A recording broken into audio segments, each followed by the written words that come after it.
네, 오늘은 인천에 사는 7등급 모여라 라는 이야기로 해보려고 합니다. 인천이니까 7등급 모여라 하는 이야기는 논술을 보는 인하대를 이야기하려고 하겠죠. 지난번에 이야기했으면 인하대랑 단국대 이제 같이 이야기했는데 학과별로 조금 더 자세하게 언급을 한번 해보려고 합니다. 네, 그 인하대학교가 지금 최근에 보여주는 입시 결과에서는 논술 이제 경쟁률이랑 평균 등급을 보여주고 있습니다. 평균 등급을. 근데 이전에 몇 년 전에까지만 해도 이제 제일 낮은 등급 학생 몇 등급이 합격했는가 이걸 보여줬어요. 근데 당국대는 지금도 보여주는데 인하대는 평균만 보여주고 최저가 없었다. 최저가 사라졌다. 그래서 제일 낮은 등급 친구가 어떤 친구들이 합격했는지를 조금 이야기하려고 해요. 뭐 10년 전 이야기가 아니라 3년 전 이야기예요. 네. 그래서 인하대학교는 뭐 논술 전형의 유형이 크게 달라지거나 하지 않았고 계속해서 난이도라든지 그런 게 비슷하게 나오고 있기 때문에 우리가 실제 쓰는 친구들의 평균 등급도 그렇게 많이 바뀌지 않았고 네, 그런 모습을 봤을 때 그런 결과를 봤을 때 제일 낮은 등급의 친구들 이전의 결과값을 봤을 때 지금도 여전히 가능하겠다 싶어서 가지고 왔습니다. 네, 물리학과가 7.12 등급 친구가 합격했어요. 이때 평균이 5.28 평균이었고 논술 합격 평균 점수가 여기 물리학과가 58점이었어요. 자, 그 다음에 정보통신 정보통신공학이 6.95 등급 친구가 합격했고 평균은 4.68이었고 66점이 평균 점수였다. 논술. 그 다음에 간호학과가 6.98에 4.38의 평균 62점의 논술 점수가 나왔었다. 자, 그래서 먼저 수리논술 이야기를 하면 자, 여러분들 수리논술 하면은 1, 2등급만 쓰세요라는 거 제가 진짜 제일 많이 듣는 이야기고 우리 유튜브 봐도 사실 1, 2등급 아니면 쓰지 말라고 다들 이야기해 주시잖아요. 그죠? 근데 이제 그 1, 2등급 쓰는 학교의 친구들은 다른 학교다. 네, 다른 학교다라는 거 이야기하는 거고 그 다음에 이제 물리학과 여기 정보통신 간호를 봤을 때 지금 제일 낮은 세 개만 가지고 온 거예요. 7등급 친구가 합격을 할 수 있겠구나라는 거를 보여주는 거예요. 평균 점수를 비춰봤을 때. 그래서 1, 2등급만 쓰는 게 아니라는 이유가 우리가 100점 만점 논술 점수에서 네, 점수대가 낮다. 그래서 내가 진짜 7등급 바닥이다, 8등급이다. 그러면은 네, 이 평균 점수보다 높게 맞을 생각으로 수학에 진짜 올인을 해서 준비를 하면 불가능한 영역은 아니다. 한 과목만 공부해서 시험을 보는 건데 여러분들이 네, 3년 마지막 고3 마지막 3학년 생활을 하고 있는 이 시점에서 3, 4개월 동안 한 과목도 공부를 올인해서 못 해보겠다? 이건 좀 아니지 않나라는 생각이 든다라는 게 저의 입장이고 그 다음에 1, 2등급만 친구들만 쓰는 거래요 라고 하고선 그런 핑계로 안 쓰기에는 결과로 보여주는 것들이 있다. 아, 이 친구들 과학고 출신 아닌가요? 라고 네, 이야기하시는 분들이 있는데 과학고 출신이 전혀 아니다 라는 거 네, 죄송해요. 잠시만요. 과학고 친구들이 아닌 이유는 여기 나와 있습니다. 제가 스샷을 찍었어요. 자, 이거는 인하대학교 논술 점수 이제 그 논술 점수입니다. 논술 위주로 시험을 본 친구들 인원을 뽑았는데 일반고 출신이 몇 퍼센트다? 여기 87.5%다. 그 다음에 과학고 비율이 빵이다. 빵. 수능으로 과학고 출신 친구 한 명이 갔네요. 근데 논술로 빵, 외고 국제고도 두 명밖에 없다. 네. 물론 위에 뭐 이 나머지 10몇 퍼센트의 이제 저기 뭐죠? 자사고 출신은 있어요. 근데 여러분들이 쫄리는 과학고는 전혀 없다. 이전에도 계속 없었다. 라는 거를 말씀드리고 싶습니다. 그래서 저거는 대학 알림이 들어가서 공시 자료 보실 수 있거든요. 인하대 검색해서 제 말이 뻥이 아니라 대학교에서 공식 발표한 자료니까 제발 그 과학고 친구 핑계 대는 거랑 1, 2등급만 쓰려라는 이런 핑계 대지 마십시오. 알겠죠? 논술 쓴 친구들의 내신 등급 평균이 요렇고 7등급도 합격했는데 이 7등급, 6등급 얘네들 다 과학 수학은 1등급이었을 거 아니에요 라는 소리 하면은 진짜 말도 안 되죠. 여러분들 교실에 있는 7등급 친구 보세요. 수학 1등급인지 영어 1등급인지 네, 그거 생각하시면 그런 핑계 대시면 안 된다. 그리고 인하대는 광역시 출신이 많다.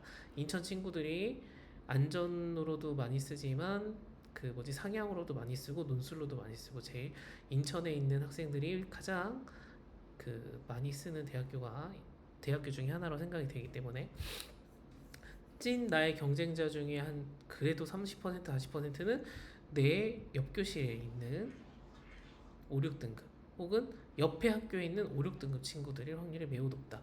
그러니까 공부 지금까지 안 했고 앞으로 더 격하게 안 하면서 더 격하게 게임을 하기 위해 네, 논술을 안 하겠다라는 핑계는 안 하셨으면 좋겠다. 네, 저는 그 논술로 모든 학교를 다 쓰라는 게 아니라 마지막에 한 개 학교라도 여러분들이 좀 인생을 살면서 학교라는 울타리 안에서 해볼 수 있는 마지막 도전인데 울타리를 벗어나는 순간 모든 거를 본인이 공부 그동안 안 했던 것도 책임져야 되고 앞으로 해야 되는 노력도 스스로 책임지고 해야 되는데 뭔가 열심히 불태워서 노력했던 경험 하나도 없이 세상 밖으로 나가는 건 좀 아니지 않나 라는 생각이 들어서 안타까움에 맨날 이렇게 떠들고 있는 겁니다. 아시겠죠? 네, 현실적인 점수 보여드린 거예요. 그래서 네, 100점 만점에 60점이면 합격하더라 라는 거. 네, 7등급이면 평균보다 물론 높게 가야 되겠지만 그러니까 우리가 100점 만점에 지금 100점을 맞아 합격하는 건 아니기 때문에 여러분들이 논술 문제 풀어보셔야 되는 거예요. 봐봐야지 되는 거예요. 내가 어려워? 그러니까 내가 어려우면 누구도 어려요? 나의 경쟁자 친구도 어려울 거 아니에요. 왜냐하면 다 4에서 7등급이 쓰는데 비슷할 거 아니에요. 수원수투는 돼도 미적 기하가 안 돼서 다 어려울 거란 말이야. 미적 기하 문제도 있으니까. 그럼 누가 수원수투 범위에서 정확하게 맞추고 미적을 잘 맞추고 기하에서 부분 점수를 누가 더 잘 맞느냐 싸움 아니겠어요? 100점 만점에. 그죠? 그러니까 문제 제발 안 풀어보고 그런 핑계 하지 않으셨으면 좋겠다. 어려워서 안 하겠다 그런 핑계 안 하셨으면 좋겠다. 그럼 뭐 인하들 여러분들 그동안 놀았는데 꽁으로 할 줄 알았어요? 그런 거 아니잖아요. 그죠? 우리 논술을 꽁으로 하는 게 아니라 논술이 마지막 기회를 제공해 주는 거라고 생각을 하고 저는 그 마지막 기회에 도전하는 그 과정 자체가 매우 의미 있다고 생각을 하기 때문에 그냥 질러놓고 공부 안 하는 거 말고 질러놓고 정말 3개월 동안 빡세게 공부를 도전해보는 것 자체가 인생의 큰 경험이라고 생각을 해서 이야기를 드리는 겁니다. 그리고 논술 공부는 EBS에서도 여러분들 네, 매주 문제 올라오고 첨삭도 해주시니까 선착순으로 해주시니까 무료로 들을 수 있는 것들이 있다. 그러니 학원 못 다녀 이런 핑계 대지 말라. 그 다음에 인문 이야기 보겠습니다. 인문 논술. 인문 논술에서는 인하대 철학과가 7.54가 나왔어요. 최저 제일 낮은 친구가 평균이 5.1, 5.71이었어. 내신 평균이. 논술 점수는 85점이었다. 그 다음에 경제학과는 6.71이 제일 낮은 등급이었고 4.67의 평균이었고 논술 점수는 80점 평균이었다. 그러니까 이 최저랑 이 논술 이 합격 평균 점수는 살짝 인문은 복불복이 있어요. 어느 저기에 그 쓴 친구들이 어느 학교에 쓴 친구들이 좀 논술 공부가 덜 돼 있어서 평균값이 낮은가? 그럼 내가 이제 5점 더 높으면은 그러니까 지금 철학과에 썼던 예를 들면 7점 등급의 또 다른 친구가 여기 왔으면 85점 만에 맞았다. 그러면 합격 가능성이 더 높은 거잖아요. 그죠? 더 낮으니까 경제 평균 점수가 논술 점수로 더 받는 게 유리한 상황이니까 내신의 격차가 거의 내신 점수 반영된 게 차이가 별로 없으니까 그 다음에 경영학과는 8등급이 그래서 합격을 했어요.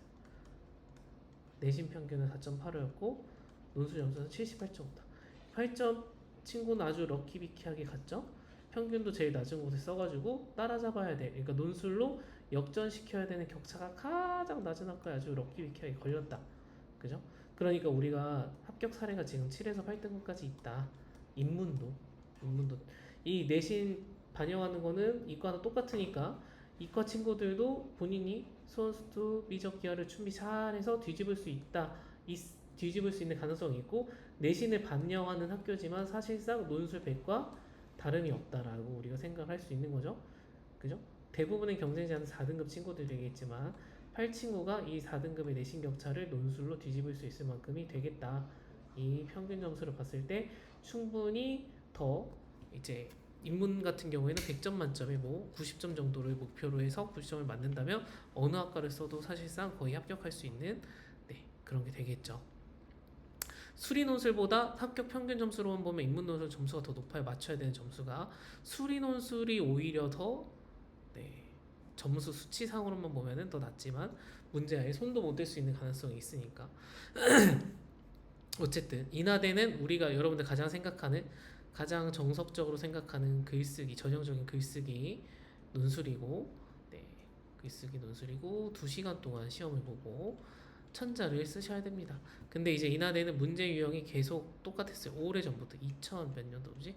자료가 15년도부터인가 한 10년치가 올라와 있어요. 그러니까 그 이전에 오전, 오후까지로 나눠져서 인문 논술도 네, 판에 2개씩 있다. 그래서 예시 답안도 나와 있고 하기 때문에 충분히 풀어보고 첨삭도 스스로 해보고 예시 답안 따라 써보고 하면서 스스로 공부할 수 있는 자료가 많이 넘쳐 흐른다라는 거. 그 다음에 아까 얘기한 것처럼 EBS에서도 인문 논술도 문제를 제공을 해주시고 첨삭도 선착순으로 해주시고 계시기 때문에 무료로 여러분들이 충분히 경험을 하면서 준비할 수 있다. 준비할 수 있는 기회가 있다. 7, 8등급 친구들이 그동안 내신을 놓고 안 했었다. 뭐 여러 가지 개인 사정과 여러 가지 이유로 안 했었다면 마지막으로 3개월 동안에 해서 도전해 볼 수 있는 학교가 있고 학교에서 그런 기회를 제공을 해줬으니 기회가 있는데 내 핑계 치지 말고 하기 싫어서 외면하지 말고 안 해봤다고 핑계 대지 말고 하셨으면 좋겠다. 아까 인문논술 저기 논술 전형 보셨죠? 네, 여러분들 뭐 외고 막 그런 친구들 오는 거 아니에요? 네. 일반고가 아까 거의 85%였어요. 대부분 경쟁자는 다 일반고 출신이다 라는 거. 그렇기 때문에 현실적으로 옆에 학교 친구가 나의 경쟁자지 저 멀리 어디 떨어져 있는 외고 국제고 자사고 얘네들이 실질 경쟁자라고 생각을 하시면 말도 안 되는 핑계가 되는 거예요. 그러니까 옆 학교의 7등급이랑 지금 나 7등급이야.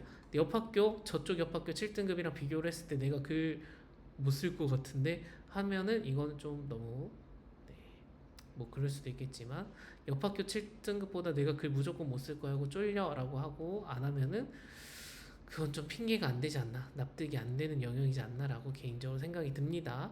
대부분의 여러분들 생각해 보세요. 5에서 7, 8등급 친구들을 어느 부모님이 어느 학생이 나 논술로 대학 갈 거야 하고 뭐 고2 때부터 논술학원 다니는 친구 없을 거고 이 논술 가능성이 있을지 없을지도 미지의 영역인데 보낸다 가겠다 하는 친구도 없겠지만 보내기도 쉽지 않고 학원이 막 도처에 널려 있는 것도 아니고 하기 때문에 논술은 지금 비슷한 등급인 친구들이 여기 등급은 사실상 지금 시작하는 거라고 봐야죠. 왜냐하면 논술로라도 인하대 갈 생각을 안 해봤을 테니까. 네, 그렇기 때문에 출발이 늦고 그런 것도 없다. 지금부터 시작이다 레이스가. 저는 그렇게 생각을 합니다. 지금부터 남은 시간 동안에 누가 더 많은 글을 담고 쓰고 읽고 하는가, 그죠? 그 싸움이 되는 거라고 생각을 합니다. 그러니까 인문이든 수리든 여러분들이 인하대의 최저와 평균과 논술 점수 컷을 봤을 때 핑계댈 이유가 하나도 없다. 네, 핑계가 납득될 사유가 하나도 없다. 네, 그런 말을 하고 싶었습니다. 그러니 제발 논술 마지막 기회 버리지 마시고 쓰셨으면 좋겠습니다. 기회가 있는데 내팽개치지 않으셨으면 좋겠습니다. 네, 저랑 해도 좋고 스스로 해도 좋고 그리고 제가 추석에 연휴를 반납하고 글쓰기 같이 하고 싶거든요. 추석 때 미친듯이 글과 함께 놀실 분들 연락 주시면 감사하겠습니다. 오늘 여기까지 떠들겠습니다.